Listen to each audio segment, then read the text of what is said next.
Time, time, time, time, time, time, time, time, time,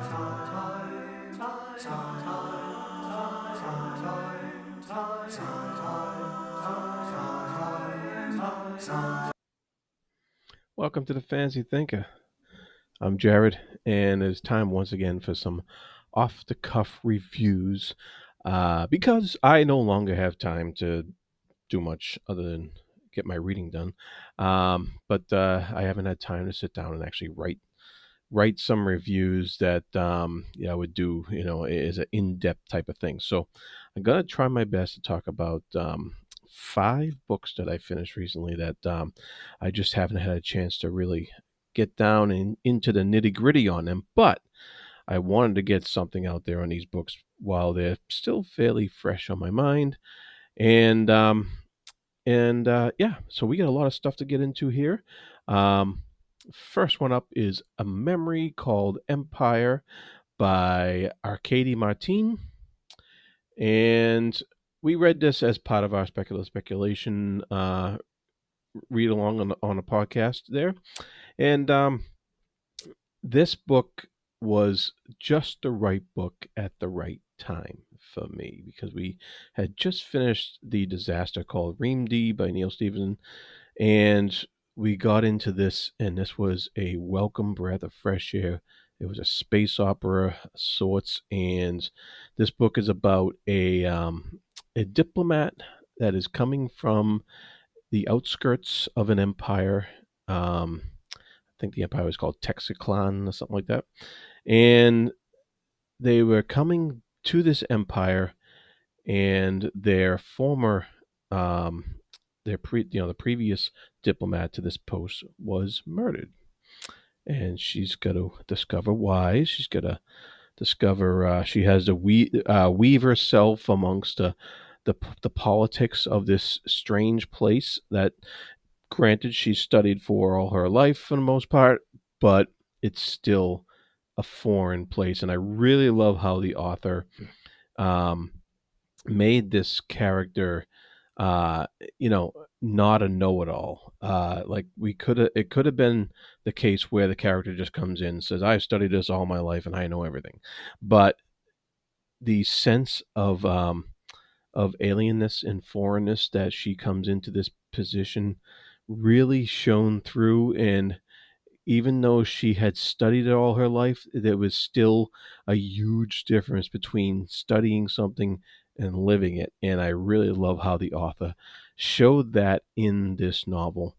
And she really showed like language differences, and and it was really done well. And I really liked the character, and that's a really good start to something that you came off you came into a book you want to, and you're in this whole new, like, you're introduced to this whole new world, and you want to like the character, because otherwise things can be tedious and flat when you're discovering all this stuff if you don't like the character. And so I thought the character work was very well done here, and I just love the world building around this character.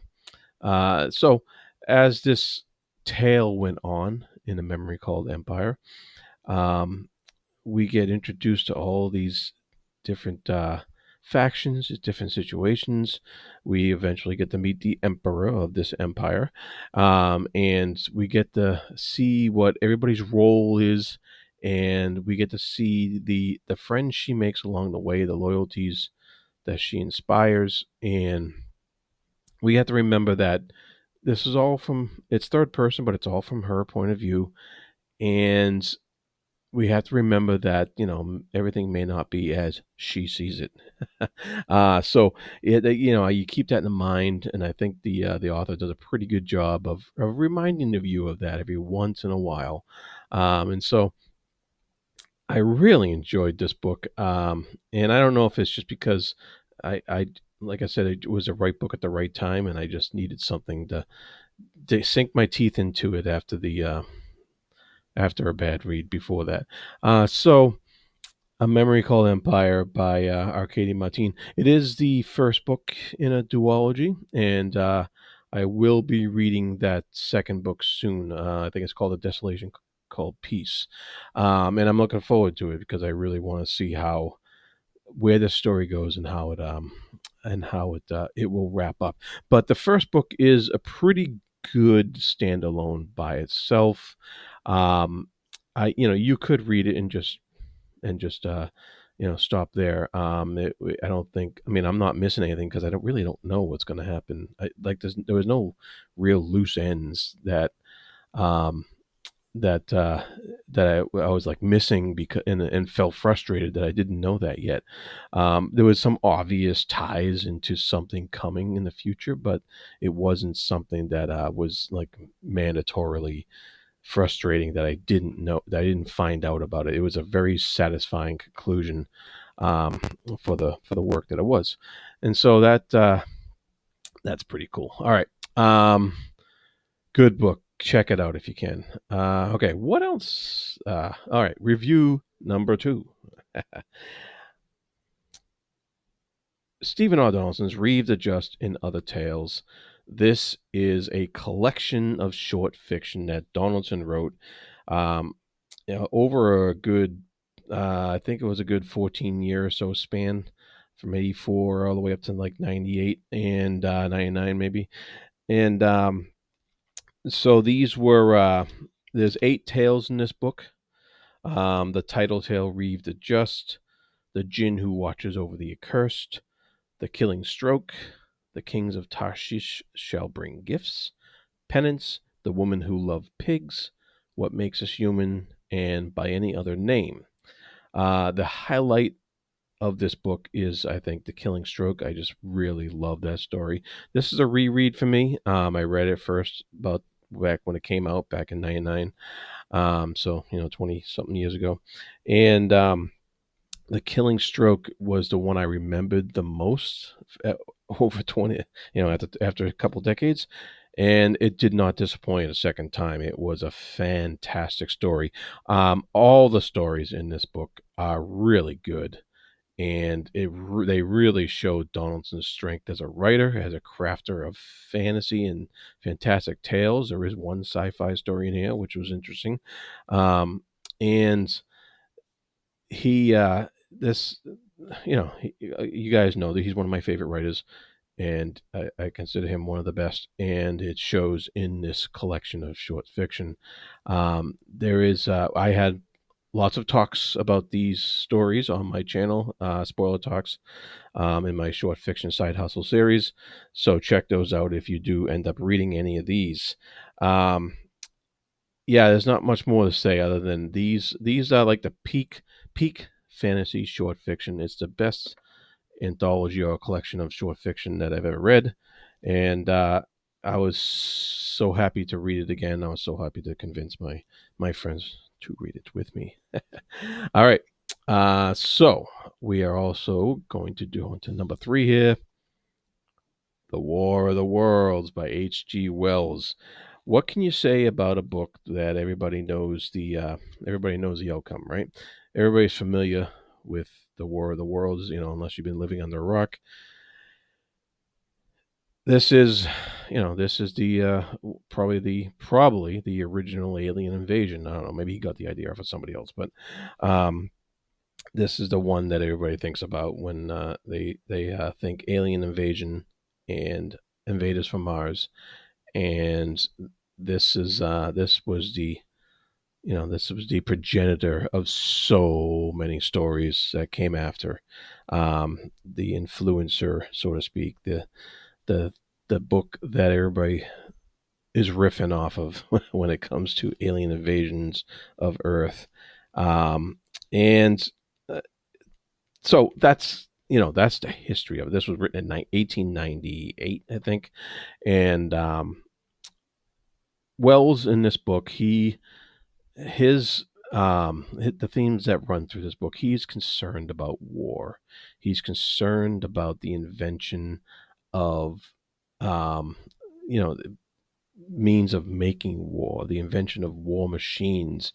He was concerned about the inventions of things that make it easier to kill.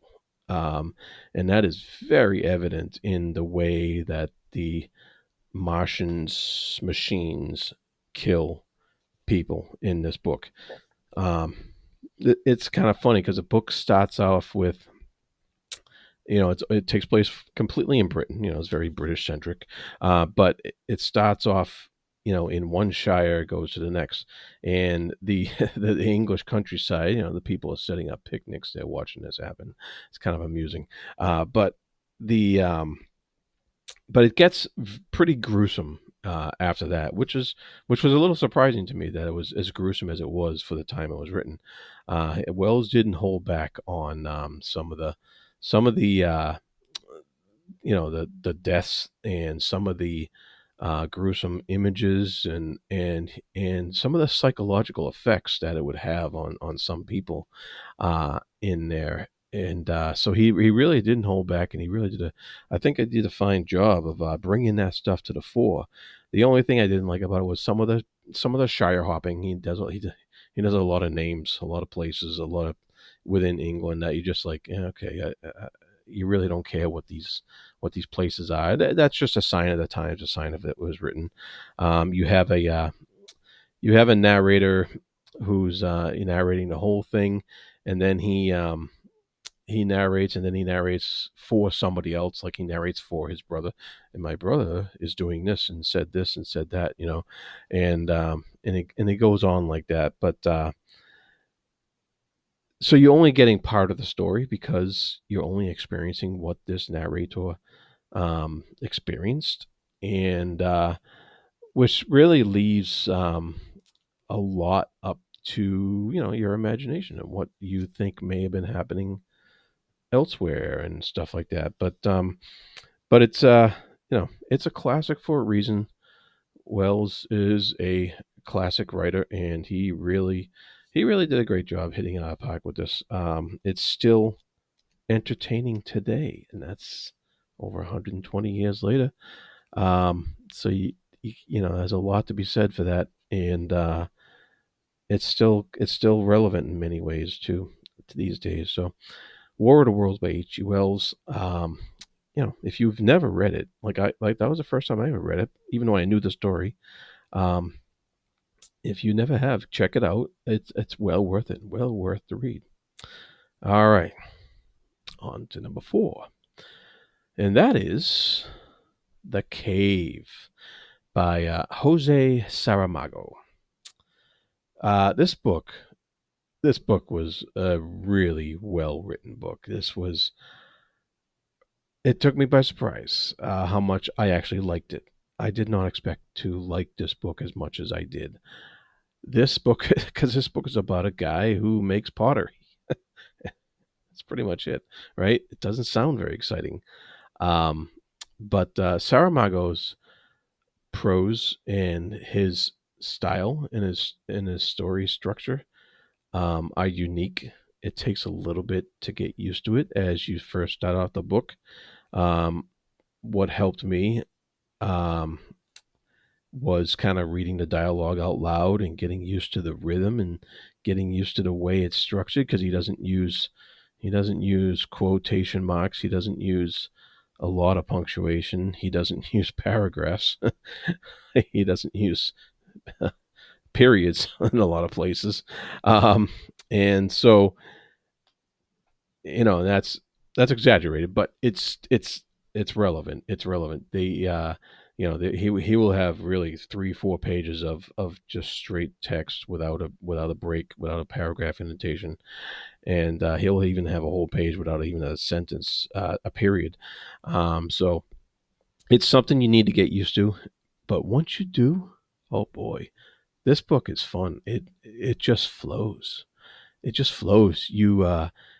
Because of the way he structured it, you don't have time to skip to the next line. You have to keep going, and you really start to get a sense of the voice of each of these characters. There's 3 main characters in the book, and it's a father and a daughter and a son-in-law, and those three main characters, they each he gives them each a distinct, separate voice. It's mostly told from Cipriano's point of view, the father of the group, and the Potter, and but every once in a while, there are the other viewpoints are thrown in there, or their thoughts are, and the narrator throws them in there. There's even some thoughts of a dog, which is wonderful. The dog is a wonderful character in this book, um, and really brings it really brings a story together in the way that dogs do.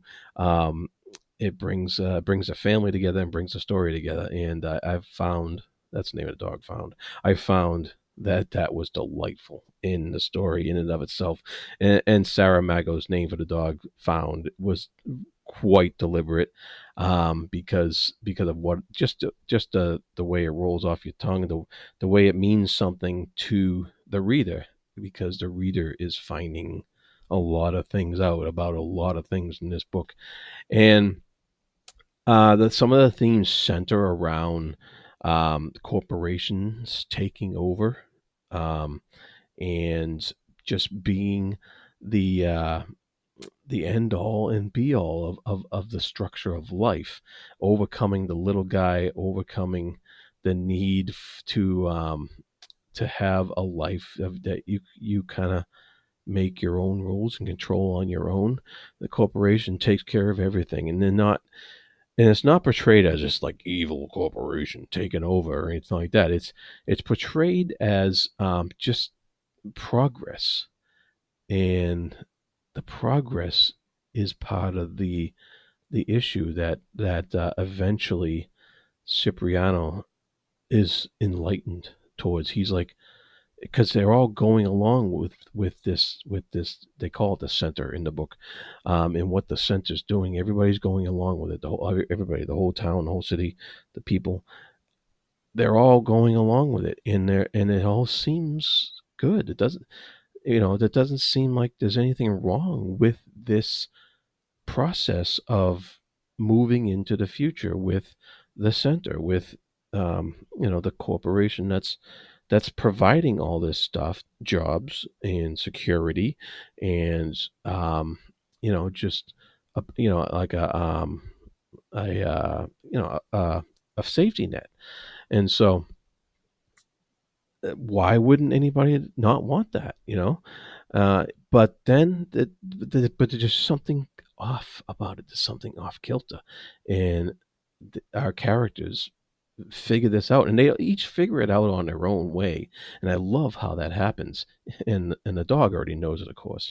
So there you go. There's the but the dog was great.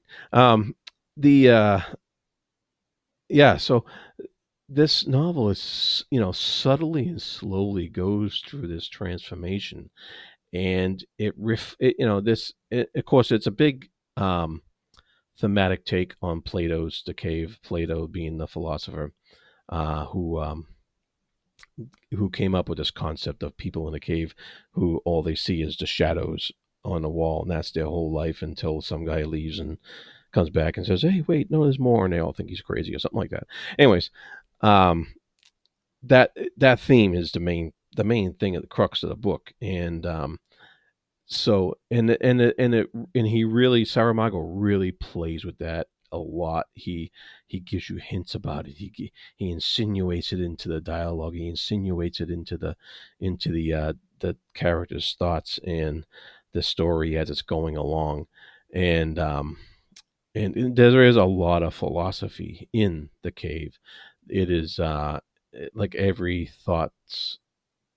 words the characters speak, there's always some philosophical meanderings after it. And after a while, I could see how that could drag you down a little bit, if you really wanted to just tell these people to stop thinking so much and just get on with it. But it's not a long book, so it's not overdone to a huge extent. The and a lot of it's fun too. So if especially if you like philosophy, there's a lot of fun interwoven into their thoughts and how they think about the world, and how it just really really sat well with me. This is a very very well put together book. It won a Nobel Prize for Literature in 2000 or something like that. And so you would do yourself a favor.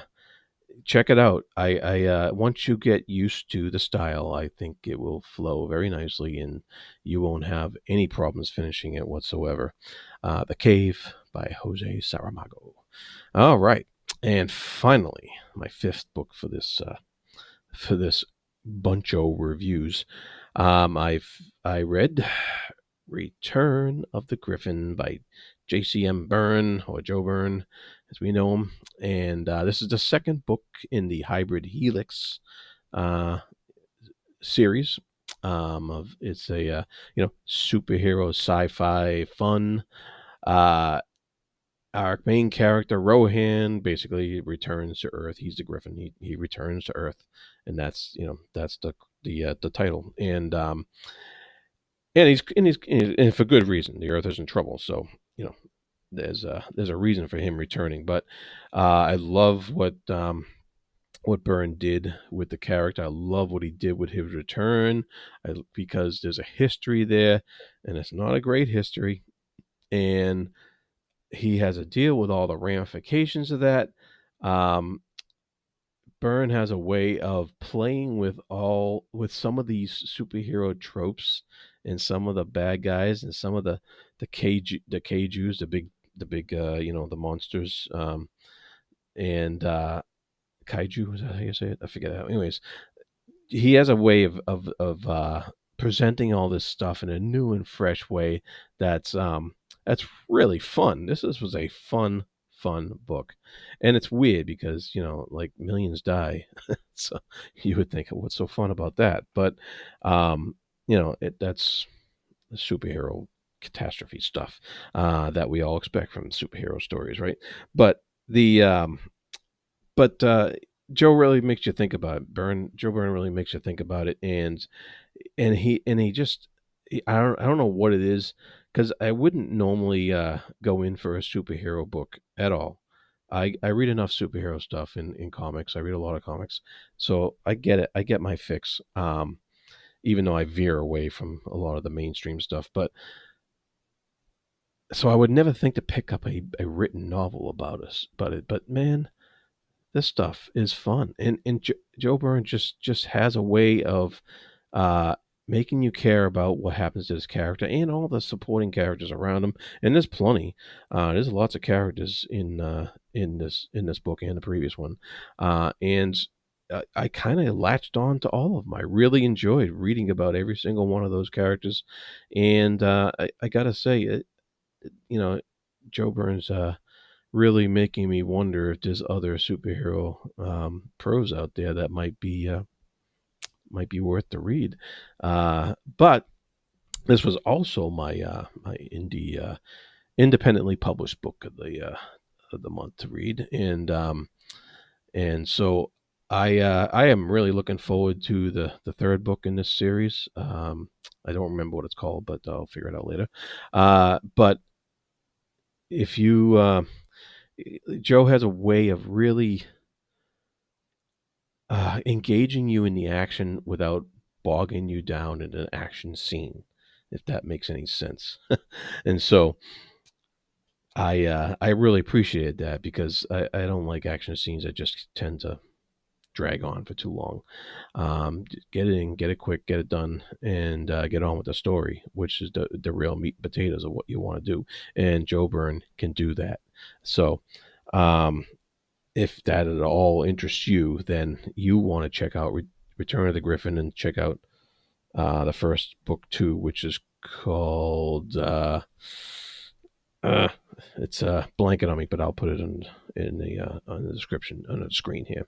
All right, so that is 5 quick, down and dirty, off the cuff reviews that I just had to get out there, because there's so many, so little time. Time. All right. With all that said, please be good to each other. Until next time, thank you.